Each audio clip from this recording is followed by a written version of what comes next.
ചൂരൽമലയിലെ സ്ഥാനാർത്ഥികളും രാവിലെ വോട്ട് രേഖപ്പെടുത്തി. മുണ്ടക്കൈ ദുരന്തബാധിതരായ UDF സ്ഥാനാർത്ഥി മൻസൂറും BJP സ്ഥാനാർത്ഥി വിജയനുമാണ് വോട്ട് ചെയ്യാനെത്തിയത്. ഫൈസൽ നെടുമ്പാലത്ത് ഇറക്കിയ റിപ്പോർട്ട് കാണാം. ചൂരൽമലയിൽ നമ്മൾ തുടക്കം മുതൽ തന്നെ പറയുന്ന രണ്ട് കാര്യങ്ങളുണ്ടെന്ന് സ്ഥാനാർത്ഥികളുടെ കാര്യം, മറ്റൊന്ന് ടൗൺഷിപ്പുമായി ബന്ധപ്പെട്ടുള്ള കാര്യങ്ങൾ. ഇപ്പോൾ ചൂരൽമലയിലെ UDFന്റെയും BJPയുടെയും സ്ഥാനാർത്ഥികളാണ് നമ്മോടൊപ്പം ഉള്ളത്. ദുരന്തബാധിതരായിട്ടുള്ള ആളുകൾ, കുടുംബത്തിൽ ഒരുപാട് ആളുകളെ നഷ്ടപ്പെട്ടിട്ടുള്ള ആളുകളാണ്. എന്തായാലും ഒരു രണ്ട് പാർട്ടികളാണ് മത്സരിക്കുന്നതെങ്കിലും എന്നും സൗഹൃദം കാത്തു സൂക്ഷിക്കുന്ന ആളുകളാണ് മുണ്ടക്കൈ ചൂരൽമലക്കാർ. ഒരു ഉത്സവം പോലെ എന്നും തെരഞ്ഞെടുപ്പിനെ കൊണ്ടു നടക്കുന്ന ആളുകളാണ്. രണ്ടുപേരും രണ്ട് പാർട്ടിയിലെ സ്ഥാനാർത്ഥികളാണെങ്കിലും ഒരുമിച്ചാണ് ഇവിടെ വന്ന് വോട്ട് ചെയ്ത് ഇപ്പോൾ തിരിച്ചു പോകുന്നത്. ഇപ്പോൾ ഇന്ന് വിധിയെഴുത്താണ്. ചൂരൽമല എന്ന് പറയുന്നത് ഒരു സർക്കാരിന്റെ ടൗൺഷിപ്പും അല്ലെങ്കിൽ എങ്ങനെയാണ് ഈ ദുരന്തത്തെ ആളുകൾ നോക്കിക്കണ്ടെന്നുള്ള ഒരു അവസാനത്തെ ഒരു വിധിയെഴുത്തും കൂടിയായി. ഇപ്പോൾ ഈ പോളിംഗ് ദിവസം നിൽക്കുമ്പോൾ എന്താണ് ഇപ്പോൾ തോന്നുന്നത്? തീർച്ചയായിട്ടും വളരെ ഒരു ആത്മവിശ്വാസമാണ്. കാരണം നമ്മളെ പ്രചരണ സമയത്ത് നമുക്ക് കിട്ടിയ ആ ഒരു സപ്പോർട്ട് കൃത്യമായിട്ട് UDF സംവിധാനം ദുരന്തബാധിതരെ ഏറ്റെടുത്തിട്ടുണ്ട്. ആ ഒരു സാധനം ജനങ്ങളുടെ ഇടയിൽ നിന്ന് കിട്ടിയിട്ടുണ്ട്. വൻപിച്ച ഭൂരിപക്ഷത്തോടുകൂടി ഞാൻ വിജയിക്കും എന്നുള്ളത് തന്നെയാണ് എന്റെ പ്രതീക്ഷ. വിജയേട്ടൻ, ഒരുപാട് കുടുംബത്തിൽ ഒരുപാട് ആളുകളൊക്കെ നഷ്ടപ്പെട്ട് അല്ലെങ്കിൽ അത്രത്തോളം വേദന സഹിച്ചിട്ട് വരുന്നൊരു തെരഞ്ഞെടുപ്പാണ്. സ്ഥാനാർത്ഥി കൂടി ആകുമ്പോൾ എന്താണ് തോന്നുന്നത്? നമുക്ക് ആ സങ്കടം പറഞ്ഞറിയിക്കാൻ പറ്റില്ല. എന്റെ അനിയത്തി അമ്മയും പിന്നെ സുബ്രഹ്മണ്യൻ എന്റെ കൂടെ എപ്പോഴും എല്ലാ ഇലക്ഷനും ഉണ്ടാവും.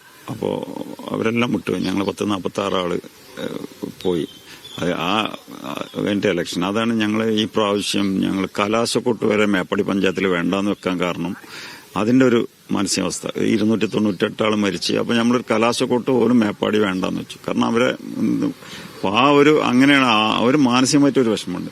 പക്ഷെ നമ്മളെല്ലാ വീടുകളും പോയപ്പോൾ ഒരു മാറ്റം ആഗ്രഹിക്കുന്നുണ്ട്. കാരണം ഒരു മാറ്റം ഈ LDF UDF എന്നുള്ള ഒരു മാറ്റം ആൾക്കാർ ആഗ്രഹിക്കുന്നുണ്ട്. പിന്നെ വ്യക്തി എന്ന നിലയിൽ എനിക്ക് നല്ല ഒരു 100% സപ്പോർട്ടുണ്ട്.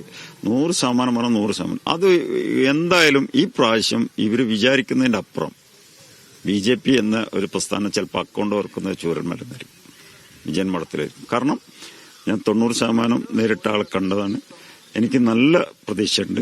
ആ പ്രതീക്ഷ എന്ന് പറയുന്നത് ഇവരൊന്നും ആഗ്രഹിക്കാത്ത പ്രതീക്ഷയായിരിക്കും. കാരണം അത്രയും മുന്നേറ്റം വ്യക്തി എന്ന ഒരു ഇതിലും ഞാൻ അത് നേടിയെടുത്തിട്ടുണ്ട്. കാരണം ഇനി വോട്ടായിട്ട് എങ്ങനെയാണ് വരുന്നത് ജനങ്ങളെ മനസ്സ് മുറിവേറ്റിട്ടുണ്ട്. കാരണം അവർക്ക് ഇത് ഒരു വലിയ മുറിവാണ്. മാറ്റം ആഗ്രഹിക്കുന്നുണ്ട്. അപ്പൊ അത് ഇങ്ങനെയാണ്. നമുക്ക് ആശയപരമായിട്ട് ഒരുപാട് വ്യത്യാസങ്ങളുണ്ടെങ്കിലും ചൂരൽമലയും മുണ്ടക്കൈയും നമുക്കെന്നും ഒരു ഓർമ്മയാണ്. അല്ലെങ്കിൽ ഒരുപാട് തെരഞ്ഞെടുപ്പുകളെ നമ്മൾ മുൻകാലങ്ങളിൽ നിന്നൊക്കെ വ്യത്യസ്തമായി കൊണ്ടുള്ള ഒരു തെരഞ്ഞെടുപ്പാണ് ഇത്തവണ നടക്കുക. അപ്പോൾ കഴിഞ്ഞ തവണത്തെ തെരഞ്ഞെടുപ്പ് നോക്കുമ്പോൾ എങ്ങനെയാണ് ഇപ്പോൾ ഒരു ഓർമ്മകളിലെടുക്കുക? അത് ആ ഒരു കാര്യം ആലോചിക്കുമ്പോൾ വലിയ തോതിലുള്ള പ്രയാസമുണ്ട്. ഇപ്പൊ വിജയൻ സൂചിപ്പിച്ചതുപോലെ തന്നെ ഇപ്പൊ നമ്മളെ ബൂത്തിലിരിക്കേണ്ട ആളുകള് എന്റെ എളാപ്പ സലീം, അതുപോലെ തന്നെ സുബ്രഹ്മണ്യൻ, ഇവരൊക്കെ ഞങ്ങള് ബൂത്ത് ഏജന്റുമാരാണ്. അങ്ങനത്തെ ആളുകൾ